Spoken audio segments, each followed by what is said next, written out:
doing as a place based around sustainability.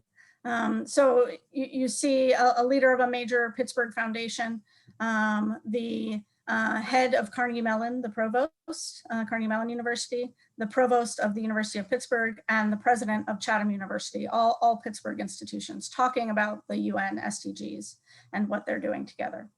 And then the city of Pittsburgh has its own sustainability goals. That city level, municipal governments have a really unique opportunity to really chase sustainability, both with climate action as laid out here, but also related to mobility, moving around, how people interact with their urban places, and really figuring out what that means. What we found in Pittsburgh is that you can't really chase one UN Sustainable Development Goal at a time, right? You have to really consider them all in partnership. So our challenges in Pittsburgh, health, this was pre-COVID, right? We had a lot of challenges, a lot of racial disparities, a lot of poor outdoor air quality, but a lot of progress and willingness to move forward as well. And I'm going to use today the example of climate change as one way that people around the world are really advancing the ideas of sustainability. It's certainly not the only one, but just for context, in the city of Pittsburgh alone, given that we are such a dense urban location, buildings, physical places produce or contribute 81% of all of our greenhouse gas emissions, those air emissions contributing to climate change. So this means that when you look at making the world a better place, making it more sustainable, there's an organization called the International Living Future Institute that has really jumped out of the box on this. They said, great, if buildings are part of our challenge, they can also be part of our solution. So how do we make a building that is like a flower? It takes and gives as much as it can back to nature, back to its place, back to people. It really, regenerates our locations instead of just taking away. And so there are a number of buildings around the world that are really taking this concept of negative environmental impacts and flipping them positive. How do we, instead of just being a green building and high performing, how do we become truly sustainable? How do we give back with our physical places?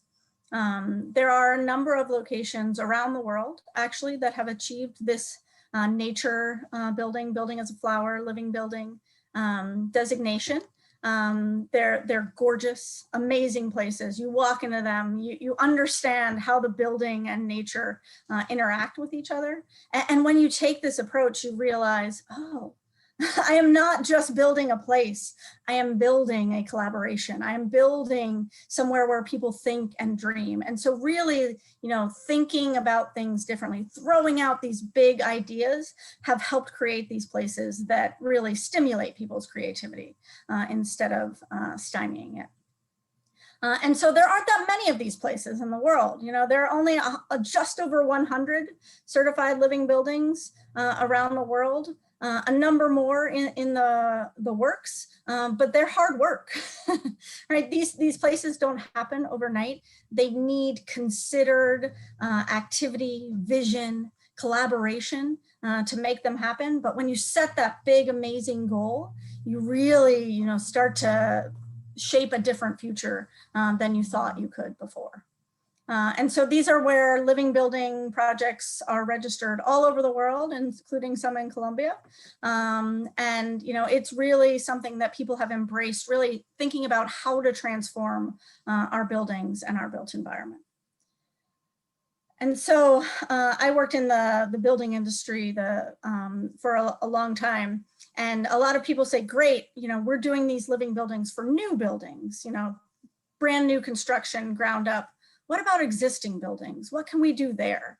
And so there's an international challenge called the 2030 Challenge that says, great, for new buildings, we should do carbon neutral new construction, also known as net zero energy.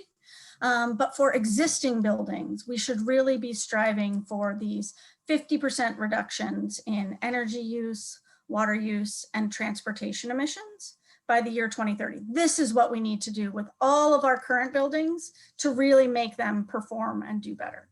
And so this is a big lift. This is not an easy goal. And, you know, it first came out in the early 2000s and people were like, "Ooh, I don't know how to do this." And so what we did in Pittsburgh is we actually drew a physical boundary. This is the city of Pittsburgh, or part of the city of Pittsburgh.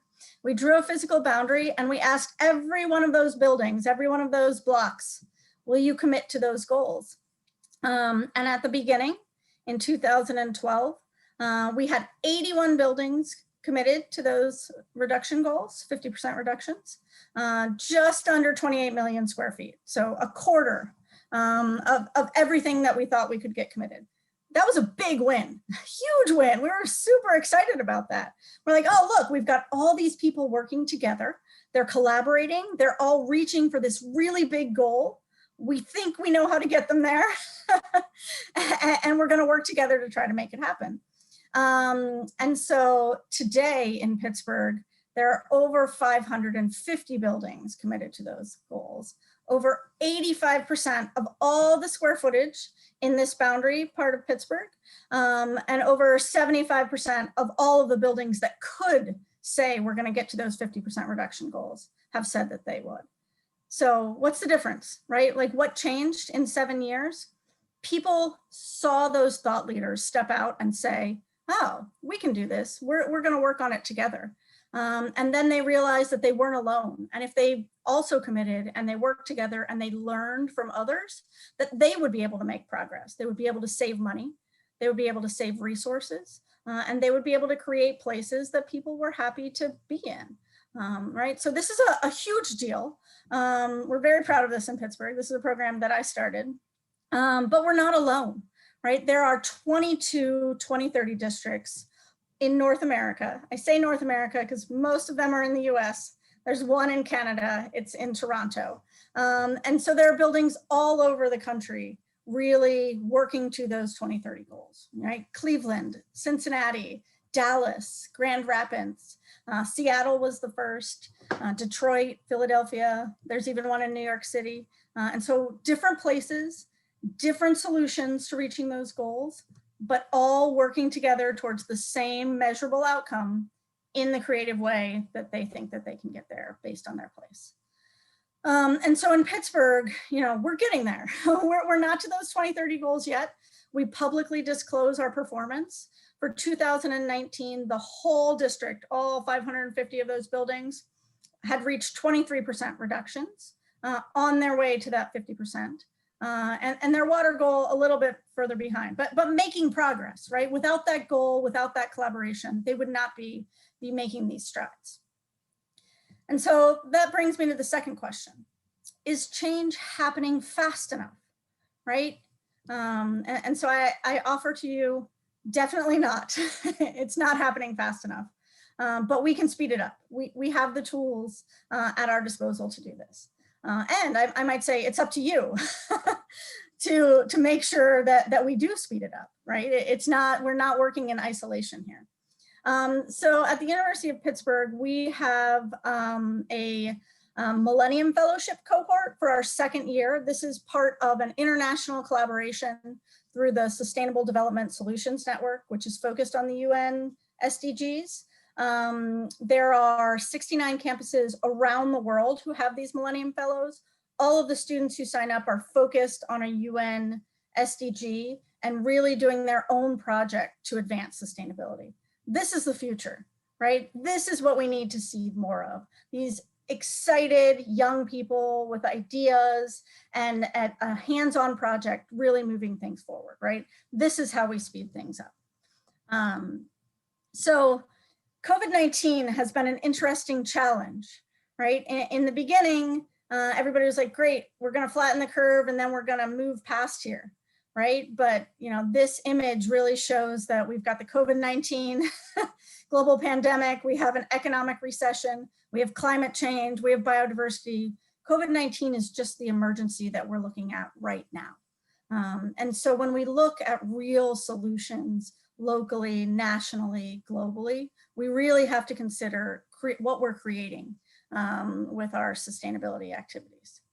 And that's why these UN SDGs are so important. These are the global foundations for what everybody is working towards. Really, you know, just and strong institutions, decent work and economic growth. These all remain even more important today.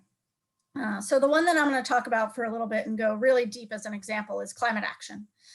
This is always my favorite UN SDG, but I want to point out that when you do climate action, you have to make sure that you consider, you know, other UN SDGs, good health and well-being, affordable clean energy, industry innovation and infrastructure, partnerships, responsible consumption and production. So I'm going to talk a lot about climate action, but remember that each of these are built into that. Ooh, that was a fun animation. So there's a great project in the US called Project Drawdown. And this is a good visualization of, you know, everything that goes into the atmosphere in terms of greenhouse gas emissions and what takes things out of the atmosphere, right? So these are all of our opportunities to do better with climate action. We know what to do here, but we need to do more faster. And what Project Drawdown has actually done is shown us what we can do. They have quantified what each of those shifts and decisions can do in reducing global greenhouse gas emissions. And not all of them are what you think. For instance, this society one, health and education, there's actually a lot that can be done globally in climate action that's related to educating women and girls and providing reproductive resources to women around the world, right? And so these are interesting solutions that nobody necessarily bundled together as a climate solution before Project Drawdown did. And so we're all seeing globally the real impacts of climate change right now, right? So this is average annual temperatures in Pennsylvania, where I live, from 1895 to present. And you can see, you know, we started out blue is cold, red is hot. So we're getting more hot years than we used to. And we obviously know that this is a real thing. We're seeing increasing demand for action in the US. The young lady on the left is actually a former University of Pittsburgh student, really taking to the streets and saying, we need to do something about climate action. We need to do more. We need to do more faster. Pennsylvania itself as a state in the United States, it is also, you know, really starting to step up its carbon cutting, finally.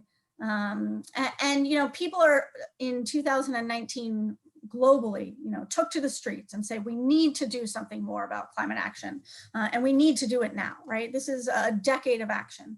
We need to do more faster. And we are doing things, and the economic market is helping us do some of that. And so are, you know, all sorts of other things. So this is a graph of renewable energy from 2019 to 2025. And the important part is this 2020 line that I've marked. So in 2020, despite COVID, wind and solar passed hydropower for the first time for the number of gigawatts that they had. And they're projected to pass natural gas and pass coal globally in the next 5 years, which is great, right? These are great strides. This is happening due to economics, but it's also happening because people care. And then globally, you know, this is what the International Energy Agency projects. You know, globally, for the first time in 2019, we saw wind and solar, you know, start to get big. But by 2050, IEA is projecting 69% renewables in our global electricity mix. This is great, right? This is a good trend, but we still need to do more faster. And, you know, it's not just about greenhouse gas emissions, it's about jobs. It's about putting people to work, keeping people to work, keeping those jobs local. And a lot of the jobs in efficiency, solar, wind, bioenergy, geothermal, these are local jobs, right? So when a city, a country invests in climate action, they're actually investing in their own economy. So this is a little bit of a confusing graph, but what it essentially shows you is how the cost of energy has changed globally from 2014 to 2019. And what you can see is in 2014, there were a lot of countries where coal was still the cheapest type of energy. So of course they were producing a lot of cheap coal electricity. But by 2019, you start to see wind and solar become more cost competitive around the world, including in South America, right? Brazil, wind, Peru, Uruguay, not all in South America anymore, but Central America, and solar as well. So these solutions, they're local as well as global, which is a good takeaway. And so this, I'm not sure if this is going to translate as well, so we'll see. So there's some projections here about how fossil fuels are going to find their way out globally. And so this little dot is important.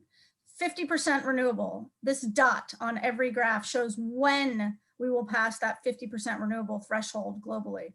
So globally, we're expected to be 50% renewables by 2037. But when you look at it by country, that varies widely. So I don't have Colombia on here, but you can see Mexico is expected to pass the 50% renewables milestone by 2028. India, 50% renewables by 2041. China, 50% renewables by 2036. The US, we don't even have a dot. We are not expected to get there. I think we can change that. A lot of other people think we can change that. But right now, no dot. Canada already is 50% renewables. They got there pre-2012. So, we get there together, but we also get there individually. So there are lots of opportunities here to do more faster. And so some could look at this and say there's hope. Others might look and say, this is frustrating. Should we even continue to try to work for these global sustainable development goals? And I would say, yes, that's our job as sustainability practitioners, as people who are trying to make the world a better place. We should do this every day with new courage and creativity, because that's what it takes to get to the solutions we all want. So a couple examples of people who have already gotten there. In Copenhagen, they decoupled economic growth and greenhouse gas emissions in 1995. They demonstrated to the world that this can be done. You don't have to sacrifice economic growth and climate action. They complement each other. In the US, we have a storied last 4 years of climate action, but a lot of people in America, in the United States of America, they did not step back. They said, we're still doing climate action. Over 4,000 or almost 4,000 leaders, colleges and universities, businesses said, we're still going to cut carbon emissions in half by 2030, and we're gonna reach to net zero to 2050. We want to be part of those global goals. We know it's important. And the economy is supporting us in doing this. So these are US cost reductions in clean energy technologies. But you can see since 2008, the cost for LED bulbs went down 94%, right? So economics are helping us do this. The cost of photovoltaics at both residential and utility scale went down 60 and 74%. Coming up next is batteries. Right? The battery sector is huge for opportunity. And you see the costs of electric vehicle batteries down 82% in only 10 years. So the opportunity, creating these new technologies, deploying them, this is why we should continue to strive. And globally, the World Green Building Council is setting that North Star of net zero buildings, helping people around the world create those places that they love, fired by renewables, proving to others that they can do it. These solutions are out there. And we just need to say that we can do them and then reach for the stars. In the transportation space, people have been looking at different solutions for a long time, and you see the adoption of new approaches really ramping up around the world. Car sharing, Uber, Lyft, this started in Switzerland in the mid 1980s. And all of a sudden in the 2000s, it took off.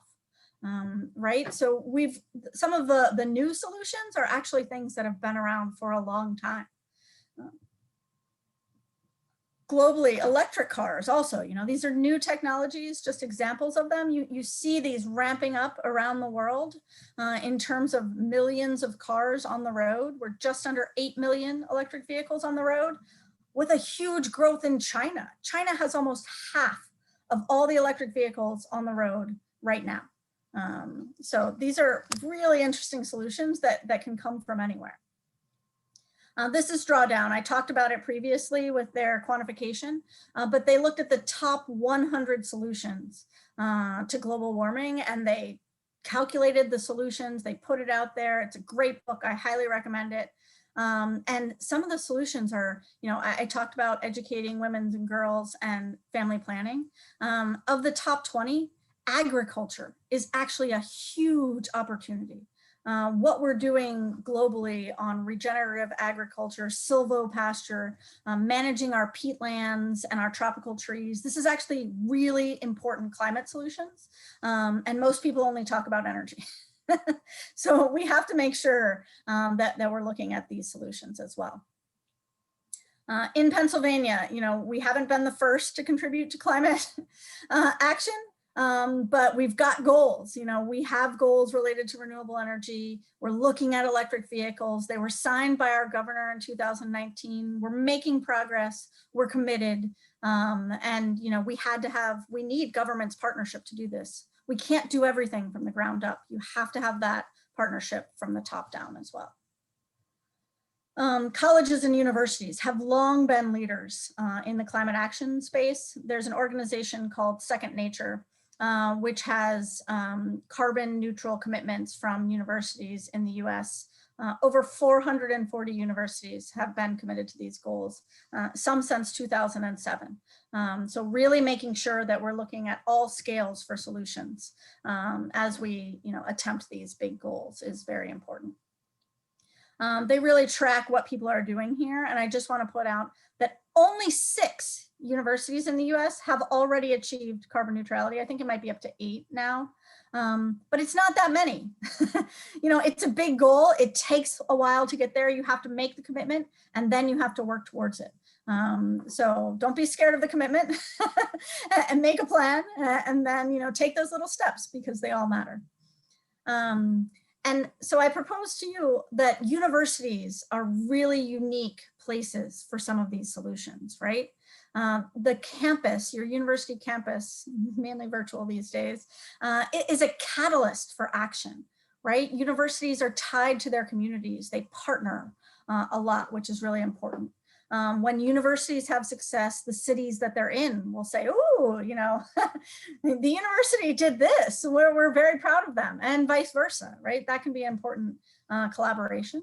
University campuses are a unique scale for solutions as well. You can pilot something that maybe the city can't do on its own, but you can show how it works. And, you know, we're literally shaping the future leaders of tomorrow, the future professionals for our businesses and our governments. So we can certainly be better role models and provide creative places for thought and activity there. So in Pittsburgh, we've been doing this for some time. We have something called the Higher Education Climate Consortium. This is 12 universities collaborating together for climate action. We're all at different points in our journey. Some of us are committed to carbon neutrality. Some of us don't even know what our greenhouse gas emissions are, but we're working together. We sit at the same table. We talk on a quarterly basis. We share lessons learned. We're competitive. So we try to, you know, make things better and tell people that they should do better. And we're really trying to make that forward progress together. And so these represent a lot of students, almost 100,000 students through all these universities in the city of Pittsburgh. So it's a big contribution to our city. and a big opportunity. And we know that students in the US and globally, this is just US numbers, but there are some great global numbers, really care about the environment and sustainability. This is the Princeton review. They review US colleges and universities, but generally they ask this question of students and their parents: do you care about the environment or environmental things? And for 12 years, they've asked the question. 12 years, 2/3 of parents and prospective students say, yes, yes, we do. And we're starting to see that go back up as well with this new generation. So what are we doing at Pitt and the University of Pittsburgh? We're doing a lot, but we didn't do it overnight. And it took us a little bit to get there. So I should clarify that at the University of Pittsburgh, we describe sustainability as balancing equity, environment, and economics so that current and future generations can thrive. A lot of people just think that sustainability is about the environment, and it's definitely not, globally or at Pitt. But it's also not just about future generations. Our students were very clear that it is about us, especially with climate change, systemic racism, COVID-19. These challenges in front of us today, they are about us. They are not necessarily just about future generations. So at the University of Pittsburgh, we've been on a journey related to sustainability for some time. You know, we started in 1990 signing the Tiore's Declaration about incorporating environmental education into classes and coursework. We have an academic center focused on sustainability, research, teaching, curriculum. That's been in place since 2003. We have a student office of sustainability, over 25 student groups focused on sustainability, lots of different ways that work together and have a physical space in our student union. But it took us until 2018 to create our first university-wide sustainability plan, which we did. And we're still on that journey. There are still things that we're doing today. And I'm going to tell you a little bit about a few of those.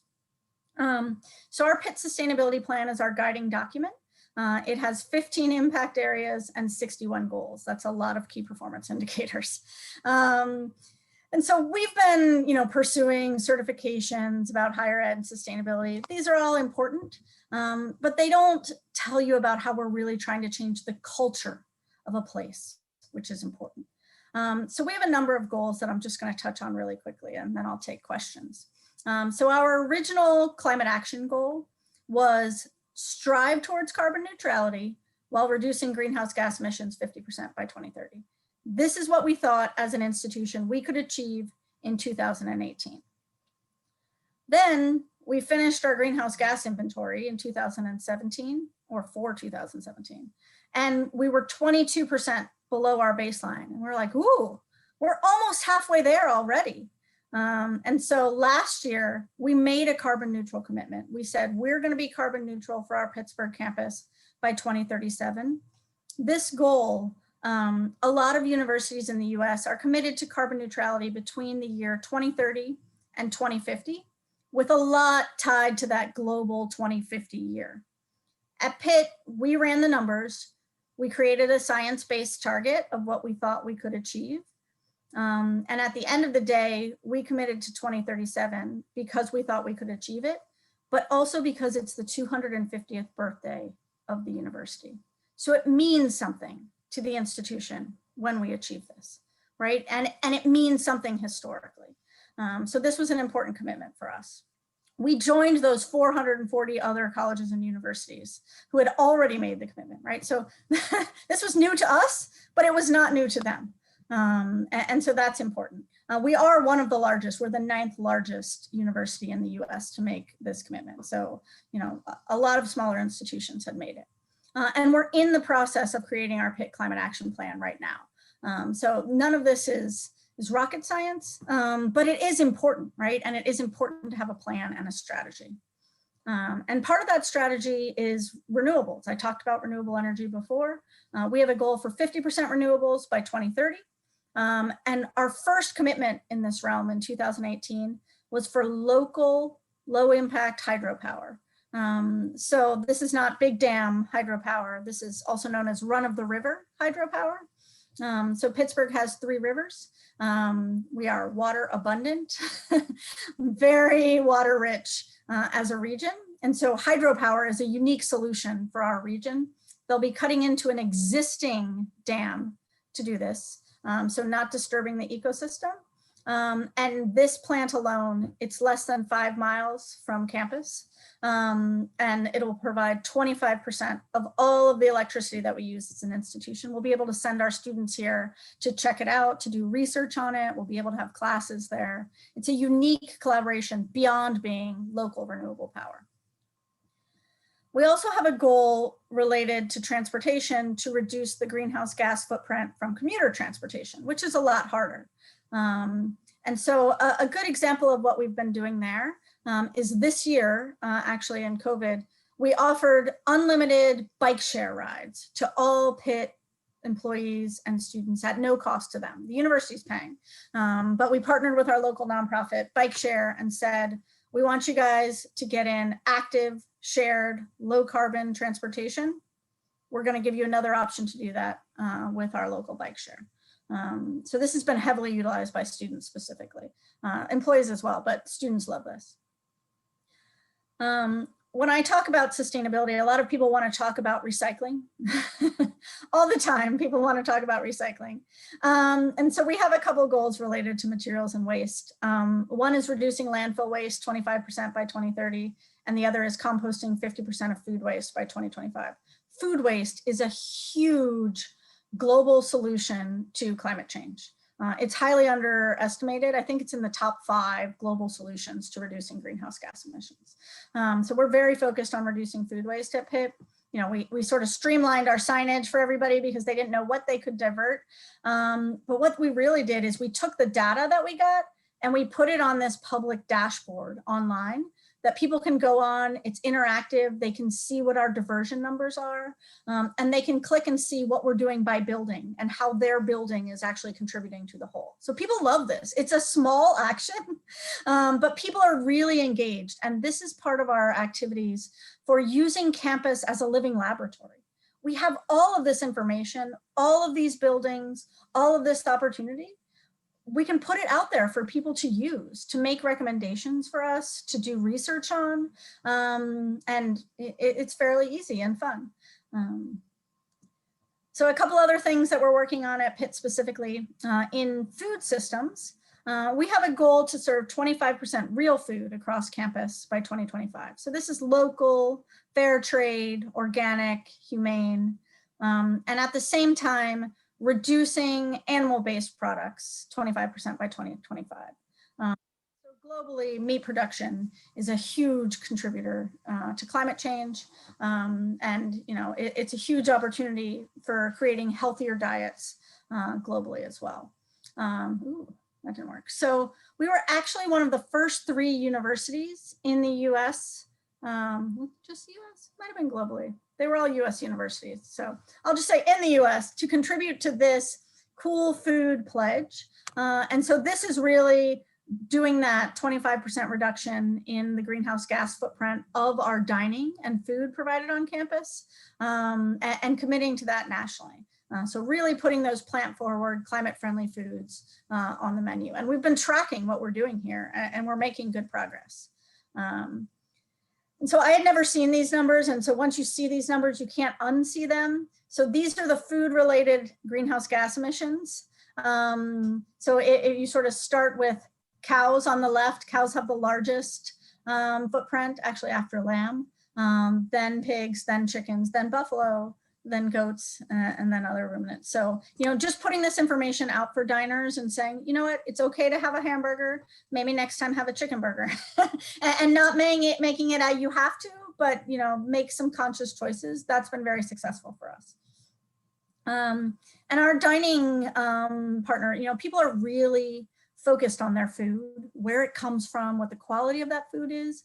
So we've really been focused on, you know, what are those local opportunities? What are those fair trade opportunities? You know, what are those plant-based solutions? Not just for vegetarians and vegans, but for everyone that tastes good. I do want to say this is a little bit wonky, but I think it's important. When we created our Pitt sustainability plan, it wasn't just about goals and measures. It was about working together. We have to create education for people about why we're doing things. We need to collaborate across campus to make sure that people are working together to reach these solutions. We need to make sure that we actually implement things and do them, right? We can't just talk about them. We need to measure that success. And then we also need to celebrate that success. I think far too often, especially in academia, you do something, you write a paper, you get it published, you do that, capstone presentation, and you're done. But we need to take that time to celebrate those small goals, because we need that progress, right? We need to celebrate our achievements. And so then just a couple other things. We have a number of goals related to creating a culture of sustainability at Pitt, right? So I can measure things all day long, but unless I have people really invested in what we're doing as a university, it's not going to change, right? So we need to do that for both students and employees. So I'm not going to read through all of this, but we asked people, what are you already contributing? What are you already doing to sustainability on campus? And they were doing a lot of things, but then we said, what do you think are our biggest issues? And they said, energy use and efficiency, waste and recycling, reduce our dependence on fossil fuels, and climate change, right? We need to focus on this as an institution. So we listened, and over time, these preferences have not changed, right? So despite the world changing, people are still telling us the same things for what we should focus on. So we're trying to listen to that and really then feed back into people, how can you contribute? So people have said, we will contribute. We are willing to rethink our personal behaviors. We want to change our decision-making. We'll devote some time and effort, but we don't want to pay extra for it. So that's an interesting takeaway about behavior.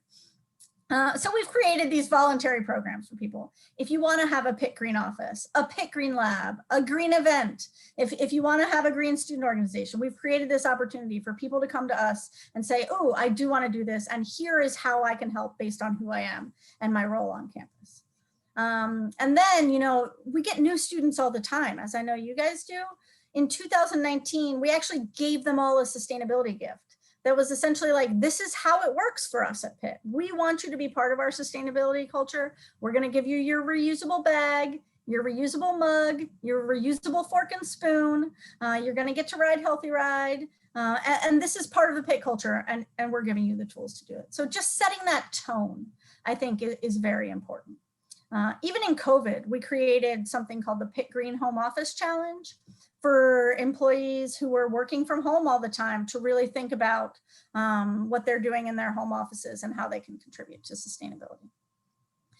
So the last thing that I really want to emphasize here is we're doing all of this with the lens of equity, right? Understanding that different people come to the table at a university with different past and current opportunities and limitations. And so we're really trying to meet people where they are and elevate everybody as part of this conversation and make sure that we're incorporating multiple perspectives, multiple people, multiple departments, and community partners at the university and beyond.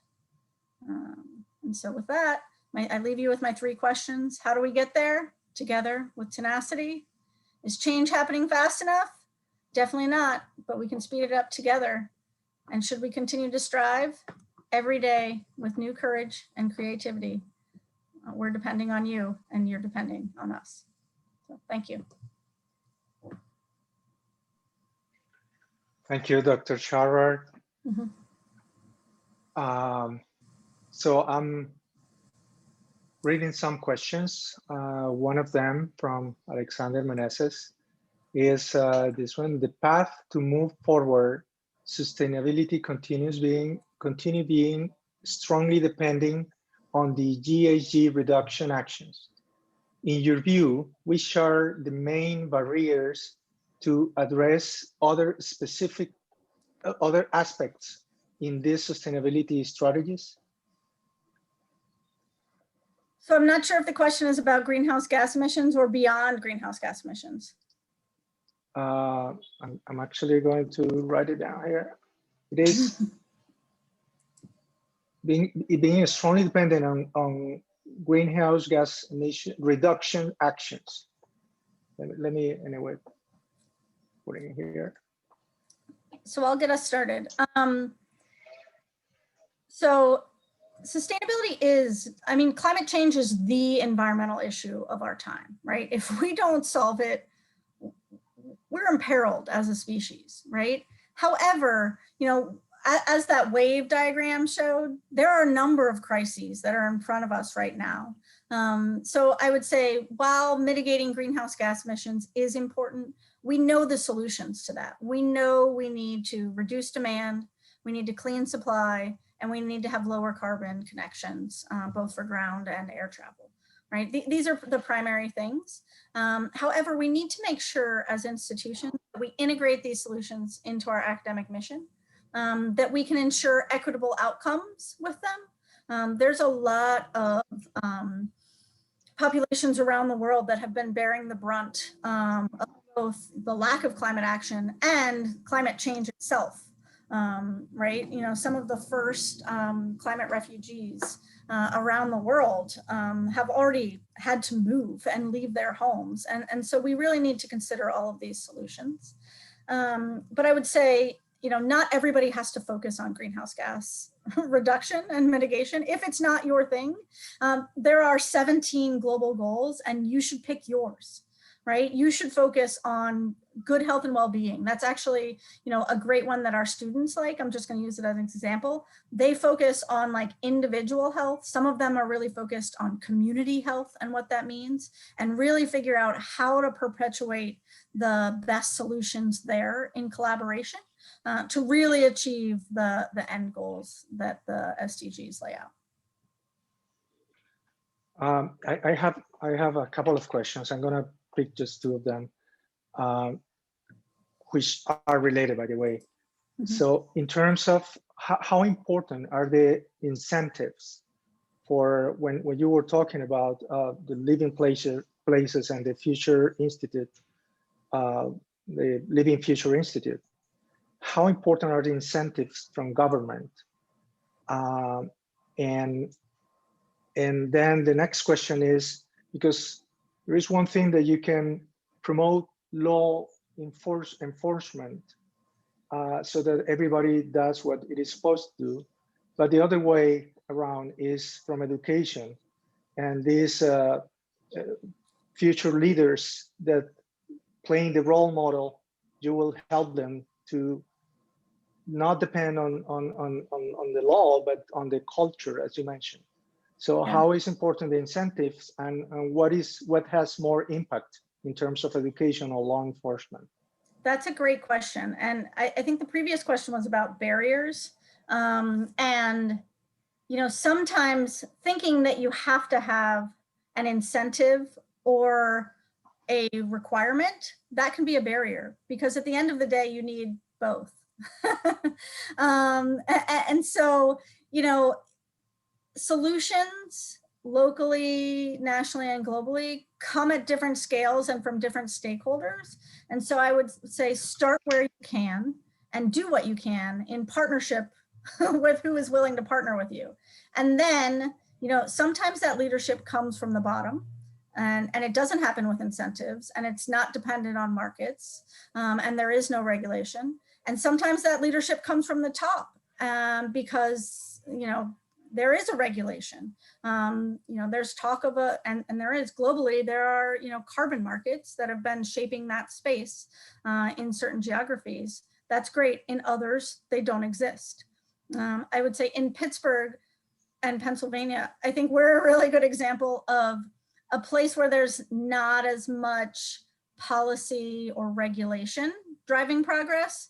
It is more incentive driven. It is more individual company, you know, city scale progress. But that doesn't mean you won't see the US have some top-down national regulations in the future. Europe is a counter to that. They've had a lot of national regulation that's been driving progress, and they've been making more progress.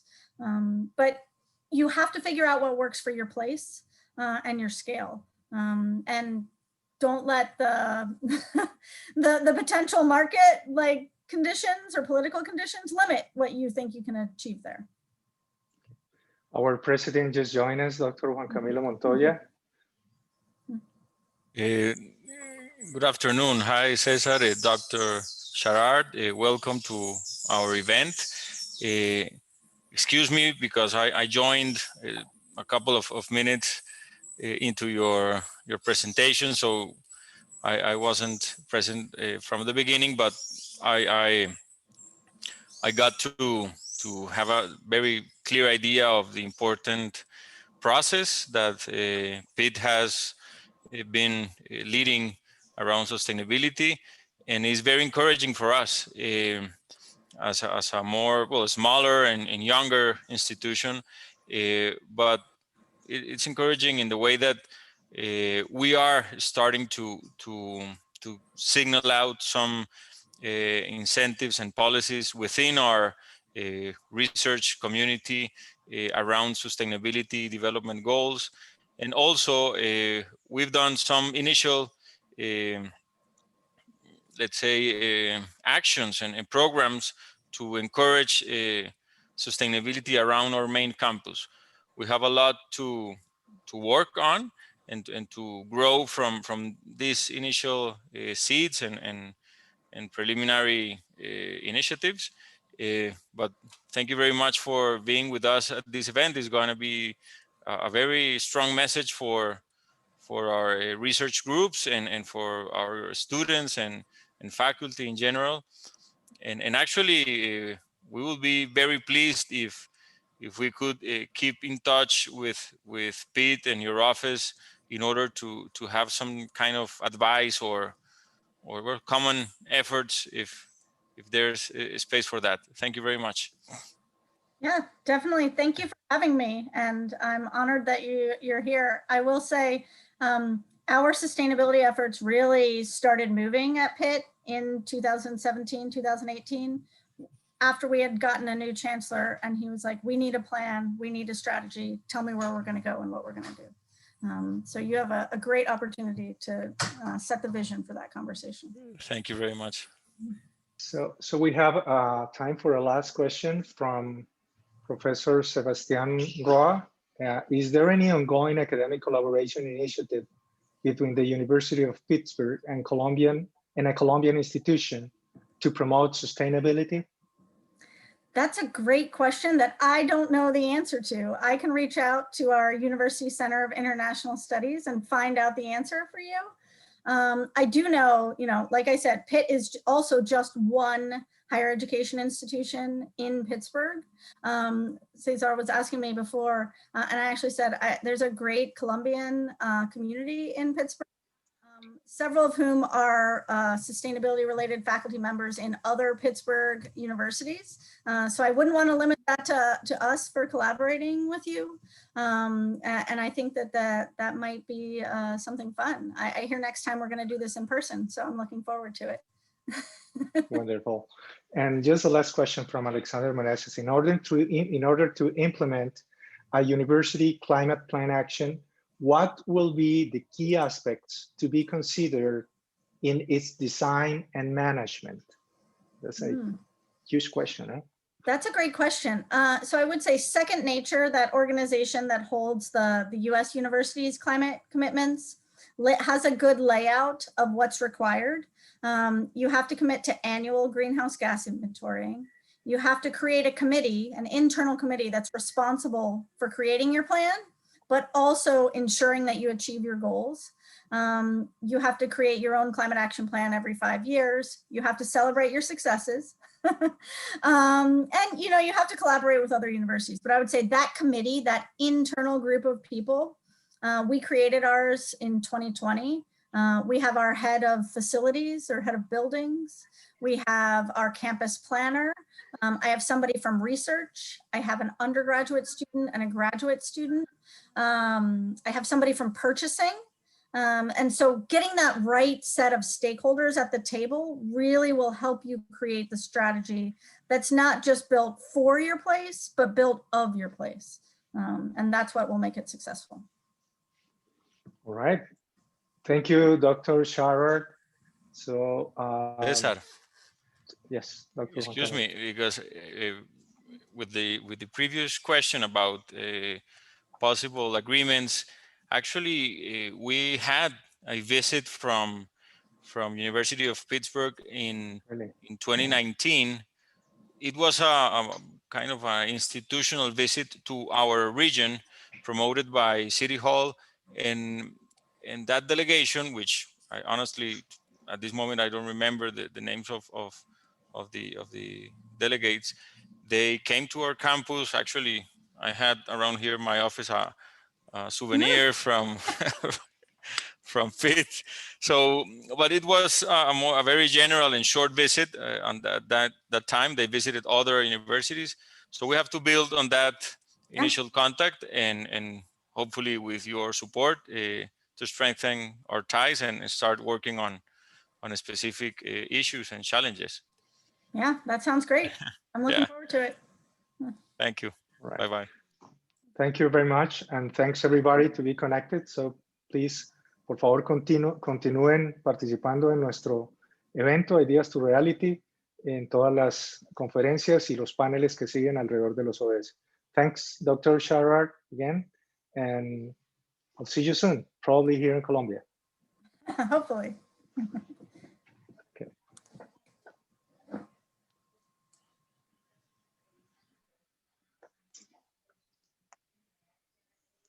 Creo que ya, I think we're, Lucy, ¿ya estamos fuera? Sí. Okay. No All right, yeah. Ya le estoy diciendo.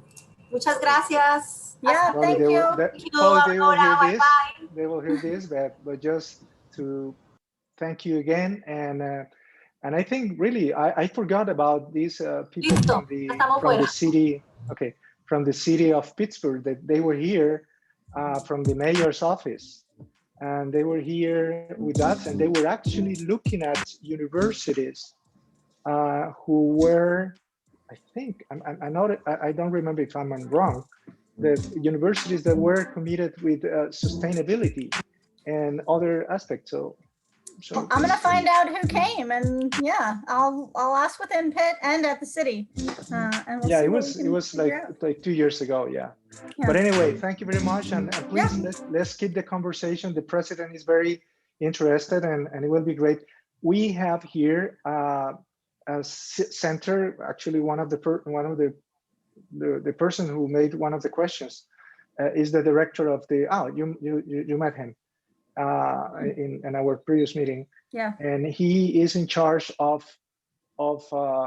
this sustainability plan at the university and a couple of other things. So it will be very helpful if we can collaborate somehow. And with the key point that you mentioned, that depends on the context. I think is very important to have that in mind. Thank you, Dr. Sharrard, and have a wonderful day. Yeah, you too. Okay, bye. Bye-bye.